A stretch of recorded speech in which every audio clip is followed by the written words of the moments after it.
Hello everyone, welcome to my YouTube channel SSC general with Ayushi. आज हमारा target का 18 days है सीसीएल के टारगेट का। तो हमें देखना है हमें अपने सीसीएल के टारगेट के 18 डेज में क्या क्या टारगेट कंप्लीट करना है। ठीक है, तो फर्स्टली बात कर लेते हैं। ये 18 अप्रैल के लिए टारगेट है। मैथ्स में हमारा परसेंटेज वाला चैप्टर चल रहा था, जिसकी हमने थ्योरी कंप्लीट कर ली है 6 डेज़ में। ठीक है, अगर किसी की रह गई तो वो अभी भी कर सकते हैं, बाकी आई होप कि सभी की कंप्लीट हो गई होगी। सेकंड चीज़, हमने लास्ट टाइम 200 तक क्वेश्चन किए थे परसेंटेज वाले ही हैं, तो अब हमें 201 से 250 तक यानी कि 50 क्वेश्चन और अटैम्प्ट करने हैं। ठीक है, तो कल से आप लोगों का एक न्यू चैप्टर स्टार्ट होगा, तो इसलिए आई होप अगर किसी की वीडियो में कोई भी किसी भी टाइप का क्वेश्चन रह गया है तो आप उसको कंप्लीट कर लीजिएगा। ठीक है, सेकंड चीज़, आप लोगों की क्वेश्चन की प्रैक्टिस अच्छे से अच्छी होनी चाहिए। आपको हर टाइप का क्वेश्चन का पैटर्न पता होना चाहिए। ठीक है, क्योंकि क्वेश्चन प्रैक्टिस करने का तभी बेनिफिट होता है जब हम हर टाइप के क्वेश्चन को सोल्व कर सकें। अगर आप किसी टाइप के क्वेश्चन को सोल्व करने में आपको कोई प्रॉब्लम हो रही है तो उस टाइप के क्वेश्चनों की यूट्यूब पे वीडियो देखो, फिर उसके बाद क्वेश्चनों को अटैम्प्ट करो, और जब तक वो आपके टिप पॉइंट पर ना हो जाए तब तक आप उसकी प्रैक्टिस करो। ठीक है, क्योंकि मैथ्स एक ऐसा सब्जेक्ट है जिसको पढ़ने के लिए ज़्यादा टाइम, और जो मैथ्स बैकग्राउंड से नहीं होते हैं उन्हें थोड़ा एक्स्ट्रा टाइम लगता है। ठीक है, तो आपको उस चीज़ों को भी कवर करना है। सेकंड चीज़ आती है रीजनिंग। रीजनिंग में हमारा डायरेक्शन वाला चैप्टर चल रहा है, जिसका आज हमारा सेकंड डेज है। ठीक है, तो ये हमें 4 डेज़ में कंप्लीट करना था, तो आप लोगों के पास 2 डेज़ बचेगी जिसमें आप लोगों को क्वेश्चन प्रैक्टिस करनी है। तो आज आप इवन कोचिंग क्लासेस से देख रहे हो, या फिर आरजी विक्रमजीत सर से, या फिर आपके पास कोई पेड कोर्स है। ठीक है, तो आप जिसको भी फॉलो कर रहे हो आपको वहाँ से अपनी थ्योरी को कंप्लीट करना है और हर टाइप के पैटर्न को सीखना है। ठीक है, क्योंकि डायरेक्शन में क्या होता है, पहले सबसे स्टार्टिंग में इजी क्वेश्चन आते हैं, बट उनका लेवल अपग्रेड होता जाता है। जब आप सीजीएल का मॉक दोगे तो आपको पता चलेगा, आपने मॉक दिया भी होगा स्टार्टिंग में, तो आपको पता होगा कि डायरेक्शन से किस टाइप के क्वेश्चन आते हैं। ठीक है, तो वहाँ पे थोड़ी लैंग्वेज लेंथी होती है, और डायरेक्शन जो पूछी जाती है वो घुमा फिरा के पूछी जाती है। ठीक है, तो वो हर टाइप के पैटर्न्स को सीखने के लिए और उनकी प्रैक्टिस करने के लिए थोड़ा एक्स्ट्रा टाइम लगेगा, तो उसको भी आपको मैनेज करते हुए चलना है, क्योंकि डायरेक्शन वाले चैप्टर से 100% श्योरिटी होती है कि 1 से 2 क्वेश्चन आते ही हैं।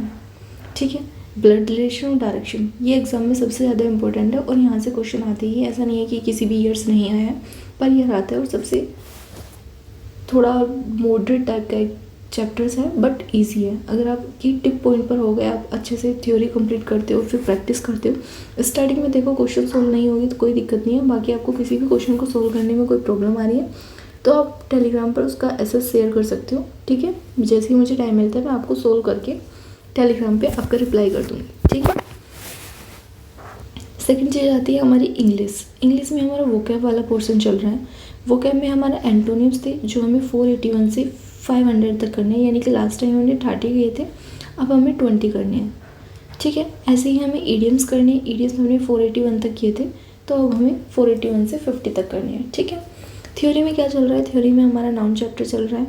नाउन का आज हमारा सेकेंड डेज है, तो आप इसे तरुण ग्रोवर सर से पढ़ रहे हो, या फिर जयदीप सर से, या फिर नीतू मैम या रानी मैम से। ठीक है, क्योंकि सभी की फ्री वीडियो भी अवेलेबल है, और अगर आपने पेड कोर्स लिया हुआ है तो वो भी मच बेटर है। ठीक है, आप वहाँ से भी फॉलो कर सकते हो। बस ये चीज़ फॉलो करना है कि अगर मैंने 4 डेज़ का मुझे टारगेट दिया हुआ है तो 4 डेज़ में ही मुझे अपना नाउन वाला चैप्टर्स कंप्लीट करना है। और नाउन चैप्टर्स इतना डिफिकल्ट नहीं है, सिर्फ आपको पता होना चाहिए कि नाउन से एरर किस किस टाइप की बन सकती है। ठीक है, तो सिर्फ आपको उसे फाइंड आउट करना आना चाहिए। और किसी भी चैप्टर्स को अगर आप इंग्लिश में रीड करते हो तो उसके साथ के साथ प्रैक्टिस किया करो, क्योंकि अगर आप प्रैक्टिस नहीं करोगे तो उस चैप्टर्स को पढ़ने का कोई बेनिफिट नहीं होगा, क्योंकि थ्योरी से ज़्यादा हमारी इंग्लिश में प्रैक्टिस होनी चाहिए। जैसे मैथ्स होता है, मैथ्स में हमें जब तक प्रैक्टिस नहीं करेगी तब तक हमारा मैथ्स अच्छा नहीं होता है, वैसे ही हमारी इंग्लिश है। जब तक आप इंग्लिश में प्रैक्टिस नहीं करोगे, रूल्स को पढ़ो, ठीक है, उन्हें समझो, बट जब आप प्रैक्टिस करोगे ना क्वेश्चनों की, तो आपको आधे से ज़्यादा रूल्स नहीं मिलेंगे। ठीक है, हर सेंटेंस में कोई ना कोई चीज़ें मिलेगी आपको जो आपके रूल्स में नहीं होगी, तो वो आपको प्रैक्टिस से ही आती है। और जिस भी टाइप के आपको लगता है कि ये रूल्स मैंने नहीं पढ़ा है, या फिर इस टाइप का रूल्स भी हो सकता है, तो उसको अपनी कॉपी में नोट कीजिएगा। ठीक है, ताकि जब आप नेक्स्ट टाइम मॉक दो तो आपको वो चीज़ें याद रहे। और जितने भी आप नोट्स बनाओ, कोशिश कीजिएगा कि 5 से 6 पेज में आपके सारे टेंस के, सारे नाउन, प्रोनाउन और आर्टिकल्स वगैरह 6 से 7 पेज में बन जाए। ठीक है, और इससे आगे जब आप एरर के क्वेश्चन अटैम्प्ट करोगे तो इसी में आप हर टाइप के एरर से, जिस भी टाइप में आपको डाउट होता है कि मुझे इस टाइप के एरर्स मुझसे गलत होती है, ये रूल्स मुझे समझ में नहीं आ रहा है,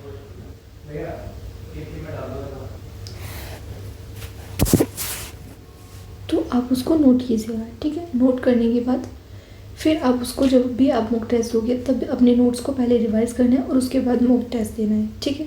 तो इससे आप लोगों की अगर इंग्लिश वीक है तो वो अच्छी हो जाएगी, काफ़ी अच्छी। और वोकैब के लिए भी आपको वोकैब लर्न करनी पड़ेगी, इंग्लिश रीडिंग की हैबिट डालनी होगी। ऐसा नहीं है कि 1-2 दिन में आप इंग्लिश रीड करोगे और आपकी वोकैब अच्छी हो जाएगी। इंग्लिश थोड़ा टाइम एक्स्ट्रा लग मांगती है बट काफ़ी अच्छी होती है, ठीक है, अच्छे से आ जाएगी। बाकी प्रैक्टिस करोगे तो सब चीज़ें अच्छे से कवर कर लोगे आप, ठीक है। इतना ज़्यादा हार्ड या फिर डिफ़िकल्ट नहीं मानना है किसी भी चीज़ को, सब इजी होता है। बस हमें किसी को ज़्यादा टाइम देना होता है, किसी को कम टाइम देना होता है, ठीक है। सेकंड चीज़ आती है हमारी जीएस और जीके। तो हिस्ट्री में हमारा सेकंड डेज है आज और हमें एसेंट हिस्ट्री पढ़ना था। कल मैं आप लोगों को लिंक सेंड नहीं कर पाई थी क्योंकि मैं एक्चुअली अभी थोड़ा बाहर हूँ, अयोध्या आई हुई है, ठीक है। तो इसलिए मैं आप लोगों को लिंक शेयर नहीं कर पाई थी क्योंकि यहाँ पे कभी कभी ऐसा होता है कि एकदम से नेटवर्क चले जाते हैं। और अयोध्या मतलब काफ़ी ऐसे मतलब जैसे लखनऊ है उससे थोड़ा अपग्रेड सिटी है, मतलब थोड़ा ऐसा लगता है जैसे गांव वगैरह की हो, तो इसलिए वहाँ पे थोड़ा जाम वगैरह भी ज़्यादा था। और रामनवमी की वजह से सारा ट्रैफिक मतलब सब कुछ क्लोज़ किया हुआ था, ठीक है। तो उसमें थोड़ा टाइम लग गया सारी चीज़ें कवर करने में, सारी रोड बंद की हुई थी। तो पूरा दिन मतलब ऐसे ही हो गए थे, पूरी रात की जाम में फंसे हुए हैं। और वहाँ पे कुछ चीज़ें ऐसे अवेलेबल नहीं होती है, अगर निकलने भी नहीं देते, बट तब भी हम बैंक का स्टाफ थे तो हम काफ़ी जगहों से निकल गए थे। बट जहाँ पे सीसीटीवी कैमरे वगैरह लगे हुए थे वहाँ पे उन्होंने बोल दिया कि हम आगे नहीं जाने दे सकते, ठीक है। तो रूल्स होते हैं, उनको हम ऐसे ब्रेक नहीं कर सकते। बट जहाँ पे पॉसिबल होता है वहाँ पे आप कर सकते हो, वहाँ पे आप अपनी बता सकते हो कि हम गवर्नमेंट से हैं और हमें यहाँ पे जाना है, तो वो आपको कर देते हैं। थोड़ा उनका बिहेवियर सॉफ्ट होता है। जो वहाँ पे आर्मी वगैरह थी तो उन्होंने कहा कि ठीक है आपको बैंक का स्टाफ है तो आप जा सकते हो। बट काफ़ी जगह ऐसी थी जहाँ पे जाना अलाउ नहीं था, वहाँ पे आर्मी वगैरह भी नहीं जा सकती थी, तो इसलिए वहाँ पे हमें भी नहीं जाने दिया। तो ट्रैफिक थोड़ा ज़्यादा था, उसके लिए सॉरी। क्योंकि कभी कभी होता है कि मॉर्निंग में वीडियो आती है तो आप लोग अपना शेड्यूल पहले ही सेट करके रखते हो। तो बस ये 2 दिन का था, ये भी कंप्लीट हो गया क्योंकि अयोध्या जाने का भी प्लान रिसेंटली बना था, ठीक है। तो आपका एसेंट हिस्ट्री चल रही है। एसेंट हिस्ट्री में मैंने आप लोगों को बताया था कि आप जीवी विटग्रोवर सर से कर सकते हो, इनकी मैराथन क्लासेस है। अगर आप यहाँ से कर सकते हो, आपने एक बार पढ़ा हुआ है तो वेल एंड गुड है। अगर आपको जीवी विटग्रोवर सर का समझ में नहीं आता है, आप हिंदी मीडियम से हो, तो आप परचम क्लासेस से कर सकते हो, ठीक है। परचम क्लासेस का लिंक मैं आप लोगों को प्रोवाइड करा दूँगी, ठीक है। और किस टॉपिक्स की वीडियो करनी है वो भी मैं आप लोगों को आज एक्सप्लेन कर दूँगी कि आप लोगों को क्या क्या पढ़ना है। तो टेलीग्राम ग्रुप पे आप लोगों को मैसेज मिल जाएगा कि एसेंट हिस्ट्री में क्या पढ़ना है और वीडियो का लिंक भी मिल जाएगा। स्टैटिक जीएस में क्या करना है, स्टैटिक जीएस में आपके फेस्टिवल चल रहा है, ठीक है। तो फेस्टिवल का आज हमारा सेकंड डेज है। आप लोग जो भी पीडीएफ या फिर वीडियो देख रहे हो यूट्यूब से, ठीक है, उसको आज आप लोगों को कंप्लीट कर लेना है और इसे एक बार रिवीजन कर लेना है, ठीक है। क्योंकि कल हम क्वेश्चन प्रैक्टिस करेंगे पीवाई की बुक से, तो फिर आप लोगों को इतना टाइम नहीं मिल पाएगा कि आप दोबारा से जाके उस पीडीएफ या वीडियो को देखो, क्योंकि कोई भी वीडियो होती है 3 आवर्स से कम की नहीं होगी फेस्टिवल्स की, या मैक्सिमम से मैक्सिमम 1 आवर्स की तो होगी। अगर सारे टॉपिक्स कवर नहीं कराए होगे तो 1 आवर्स की होगी, जो शॉर्ट वीडियो होती है। बट अगर आप पीडीएफ वगैरह से पढ़ते हो तो देखो पीडीएफ में 100+ क्वेश्चन होते हैं फेस्टिवल्स के, तो आपको उसमें थोड़ा टाइम लगेगा, ठीक है। तो इसलिए मैंने आप लोगों को 2 डेज दिए थे जिससे कि आप अपनी वीडियो और पीडीएफ दोनों को अच्छे से कंप्लीट कर पाओ। बाकी अगर आपको कोई डाउट्स रहता है तो शेयर कीजिएगा, ठीक है। ये मेरे आपके लिए टाइम टेबल है, ठीक है, अकॉर्डिंग टू मी। बाकी आप अपने अकॉर्डिंगली अपनी टाइम टेबल सेट कर सकते हो। इंग्लिश में आप लोगों को 2 घंटे पढ़नी है, ठीक है। मैथ्स 3 घंटे पढ़ना है। अगर आपका मैथ्स वीक है तो आप इसको 4 घंटे पढ़ सकते हो, और अगर आपकी इंग्लिश वीक है तो आप इसको 3 घंटे पढ़ सकते हो, ठीक है। बाकी देखो जो लोग ये बोलते हैं कि वो कैब करने में हमें 1-1, 2-2 घंटे लग जाते हैं, तो देखो स्टार्टिंग में आपको टाइम लगेगा जब आप फर्स्ट टाइम रीड करोगे, बट जब आप सेकंड टाइम या थर्ड टाइम रीड करोगे तो अब आपको इतना टाइम नहीं लगेगा जितना टाइम अब लग रहा है, ठीक है। तो इस चीज़ को ध्यान में रखो, क्योंकि जब हम बिगनर्स होते हैं तो हमें ज़्यादा टाइम लगता है, बट जब हमारी कैपेसिटी इंक्रीज़ हो जाती है, हिस्ट्री स्टार्टिंग में क्या होता है, जैसे हम पढ़ने बैठते हैं तो हम सिर्फ 3 to 4 आवर्स पढ़ पाते हैं, ठीक है। लेकिन जब हमारी कंसिस्टेंसी बनती रहती है तो 10 आवर्स हम कब पढ़ लिए हमें पता भी नहीं चलता। तो वो सब चीज़ें हमें मेंटेन करनी है कि हमें कैसे कैसे पढ़ना है, क्या चीज़ें पढ़नी है। तो डेली शेड्यूल बना के पढ़ो अच्छे से, ठीक है। अगर आप आज 3 घंटे पढ़ रहे हो तो कल का टारगेट बनाओ कि कल मुझे 4 घंटे पढ़ना है। जब डेली आप अपने आवर्स को इंक्रीज़ करोगे तो आपका मॉक में भी अच्छा स्कोर इंक्रीज़ हो जाएगा, ठीक है। तो रीजनिंग में बात कर लेते हैं। रीजनिंग हमारी 1 घंटे की है, ठीक है। जीएस और जीके हमें 3 घंटे में करनी है, ठीक है।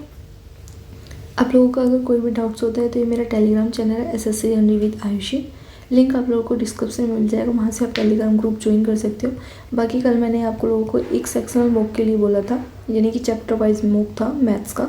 तो वो जिन बच्चों ने भी अटैम्प्ट किया है वो अपने प्लीज़ स्क्रीनशॉट ग्रुप में शेयर कीजिएगा, ठीक है, ताकि मुझे भी पता चले कि आप अभी परफॉर्मेंस क्या है और आप अभी किस लेवल पे स्टे कर रहे हो, ठीक है।